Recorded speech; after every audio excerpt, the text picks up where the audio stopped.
क्या एक साधारण सैनिक राजा की बेटी से शादी कर सकता है? क्या सच्चा प्यार राजशाही के नियमों को तोड़ सकता है? जानिए इस अनोखी कहानी में। कहानी इंटरेस्टिंग और मजेदार होने वाली है, इसलिए वीडियो को लास्ट तक जरूर देखें। चलिए मैं बताता हूं। बहुत समय पहले की बात है। भारत के एक विशाल राज्य में राजा समरजीत सिंह का शासन था। वे एक शक्तिशाली, न्यायप्रिय और कठोर राजा थे। उनकी एकमात्र संतान राजकुमारी अदिति थी, जो असाधारण रूप से सुंदर, बुद्धिमान और दयालु थी। राजकुमारी का पालन पोषण महल के कड़े नियमों में हुआ था। राजा समरजीत का स्पष्ट आदेश था कि उनकी बेटी की शादी केवल किसी शक्तिशाली राजकुमार से ही होगी, जो ताकत और धन में उनके बराबर हो। लेकिन अदिति का सपना कुछ और था। उसे धन दौलत, सिंहासन या राजसी ठाठ बाट से ज्यादा सच्चे प्रेम की तलाश थी।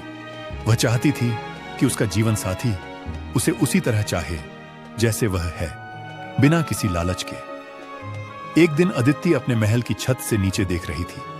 वहां उसने एक युवा सैनिक को अभ्यास करते देखा। वह बाकी सैनिकों से अलग था।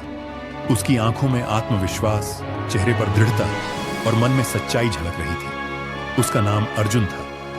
वह एक साधारण परिवार से था, लेकिन अपनी मेहनत और ईमानदारी की बदौलत राजा की सेना में शामिल हुआ था। अदिति को उसकी ईमानदारी और लगन ने प्रभावित किया। धीरे धीरे अदिति और अर्जुन के बीच दोस्ती हो गई। अदिति कई बार छुपकर सैनिकों के अभ्यास क्षेत्र में जाती और अर्जुन से बातें करती।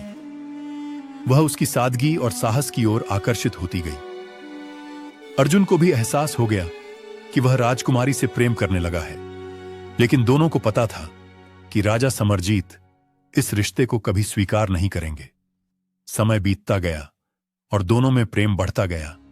इसी तरह कई वर्षों बीत गए, लेकिन जब यह खबर राजा समरजीत के कानों तक पहुंची तो वे बहुत क्रोधित हुए और उन्होंने बोला, एक साधारण व्यक्ति राजा की बेटी से शादी करेगा, उसकी हिम्मत कैसी हुई? राजा गरजे। उन्होंने तुरंत अर्जुन को दरबार में बुलवाया। राजा ने अर्जुन को देखा और बोले, तुम जानते हो कि तुम कौन हो? एक मामूली सैनिक। तुम्हारी हिम्मत कैसे हुई मेरी बेटी से प्रेम करने की? अर्जुन ने विनम्रता से उत्तर दिया, महाराज, प्रेम कोई ऊंच नीच नहीं देखता। मैंने राजकुमारी को उसके दिल से चाहा है, न कि उसके सिंहासन के लिए। राजा यह सुनकर और अधिक क्रोधित हो गए। उन्होंने आदेश दिया कि अर्जुन को राज्य से निकाल दिया जाए। लेकिन तभी राजकुमारी अदिति बोल उठी, पिताजी, अगर अर्जुन मेरा प्रेम सिद्ध कर सकता है तो क्या आप हमें विवाह की अनुमति देंगे? राजा ने कुछ देर सोचा और फिर बोले, ठीक है, अगर अर्जुन मेरी दी हुई 3 परीक्षाएं सफलतापूर्वक पार कर ले तो मैं तुम्हारा विवाह होने दूंगा। लेकिन अगर वह असफल हुआ तो उसे हमेशा के लिए यह राज्य छोड़ना होगा।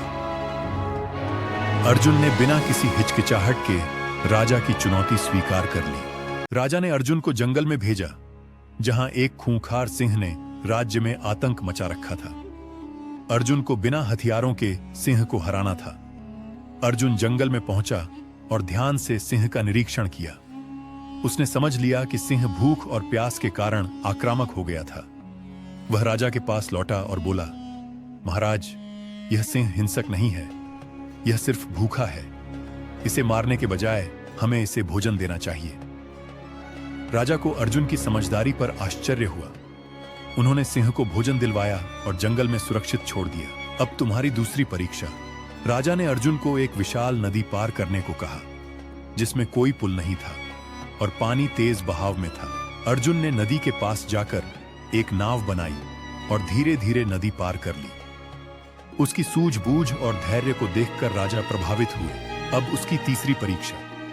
राजा ने अर्जुन को दरबार में बुलाकर पूछा, क्या तुम सच में अदिति से प्रेम करते हो या तुम्हें सिर्फ यह राज्य चाहिए? अर्जुन ने जवाब दिया, महाराज, मुझे आपकी बेटी से प्रेम है, न कि आपके राज्य या धन से। अगर आप चाहें तो अदिति का विवाह किसी और से कर दें, लेकिन मैं उसे हमेशा दिल से चाहूंगा। राजा को अर्जुन की सच्चाई और निष्ठा का एहसास हुआ।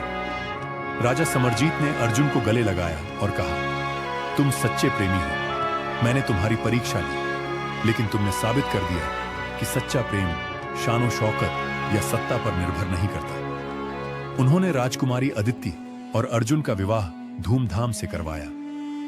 समय के साथ अर्जुन ने अपनी बहादुरी और नीतियों से राज्य को समृद्ध बनाया। राजा समरजीत ने अर्जुन को उत्तराधिकारी घोषित किया।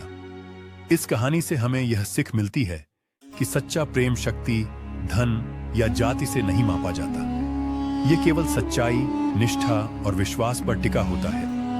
ये कहानी आपको अच्छी लगे तो हमारे चैनल को लाइक, कमेंट और सब्सक्राइब करें और कमेंट में बताएं कि कहानी कैसी लगी और दोस्तों को शेयर करें।